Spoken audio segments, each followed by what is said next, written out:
We begin tonight with the aftermath of today's storm that passed through southern New England. Good evening, I'm Shannon Heggie. And I'm Mike Montecalvo. Thousands of homes and businesses are without power tonight. Meanwhile, many are dealing with the damage left behind by today's strong winds. The power was knocked out at the Little Sisters of the Poor Jean Jagan residence home on Sales Avenue in Pawtucket. Some residents there are on life support. More than a dozen ambulances were called to take those residents to area hospitals. At last check, there are about 127,000 outages. Progress is being made. At one point, there were 130,000 outages in Rhode Island, which means Isaias has passed the number of outages during the macro burst of 2015. That was exactly 5 years ago. For comparison, there were 112,000 power outages during Sandy back in 2012. Bristol County, Massachusetts, faring much better. A couple of hundred are still without power tonight, according to Eversource. Eyewitness News has team coverage for you tonight. Chief Meteorologist Tony Petrarca is standing by with his updated forecast. Rob Nesbitt is down by the beach in Newport with conditions there. But first, let's send it out to Eyewitness News reporter Sheena Losciuto, who spoke with the head of National Grid. Sheena? Yeah, I spoke with a spokesperson from National Grid just about 2 hours ago. He tells me that they've been tracking this weather for a while now. They even had extra crews come in to help with the cleanup. Now, they are still looking at all of the damage tonight, but they suspect they have a lot of work ahead of them. Down trees and power lines, a common sight in this Gloucester neighborhood Tuesday. Eyewitness News captured 2 downed trees on Maplewood Drive and a snapped tree hanging on wires about a block away. Damages from heavy rain and high winds have left thousands without power. My husband ran towards the front. He could see the sparks flying and everything. And that was about it. It just came down with a huge bang and we lost power instantly. The rain started. And then I was in the house doing a few things, and then all of a sudden the lights went out. In a phone call with Eyewitness News, a National Grid spokesperson says no city or town in Rhode Island was untouched.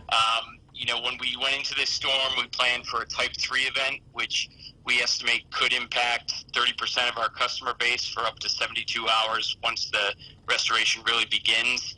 And so we'll have to see where we are in the morning with damage assessment, what kind of work gets done overnight. But it'll probably be, multi-day event for some customers. Okay. Cressy says crews will be working around the clock to get the power back on for customers once it's safe to do so. Right now, Mother Nature hasn't given the green light. We're still seeing some really significant gusts continue well into the evening here, and we cannot put our guys and gals up in the buckets when the winds are still over 35 miles per hour. It's just not safe for them. Now, every time I speak with National Grid about a weather event like this, they offer me the same advice. They want people to know if you see downed wires anywhere, do not go near them. Call National Grid officials and they will send the professionals to take care of it. I'm Sheena Losciuto, Eyewitness News. Well, some people headed to the beach as the storm rolled in. Our cameras in Newport captured several people watching the waves right there from the shore, while one person took advantage of the big waves and went kite surfing. Eyewitness News reporter Rob Nesbitt joins us now live from Newport with more. Rob? Mike and Shannon, it's been extremely windy here at Easton's Beach in Newport. Tropical storm Isaias caused wind gusts of up to 50 miles per hour. Huge waves caused by those winds were something that locals and tourists came out to see. Tropical storm Isaias didn't ruin vacations in the Ocean State. It's going to be a highlight. At least for us. Maggie Lissy and her daughter Jessica are visiting Newport from New York. They braved the worst of the elements Tuesday to see the storm. The waves, seeing how angry the ocean is, and the sky, it's very dramatic.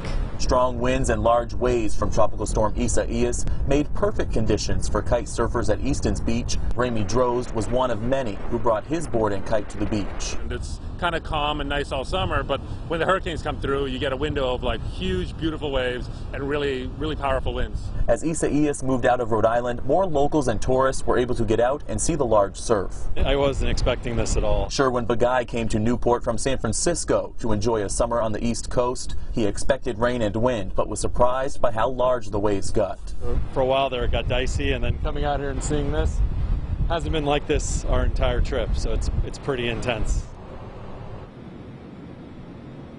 Town officials in Newport and Middletown closed beaches because of the storm. No lifeguards on duty or parking. They hope to have the beaches reopened by noon tomorrow. Reporting live in Newport, I'm Rob Nesbitt, Eyewitness News.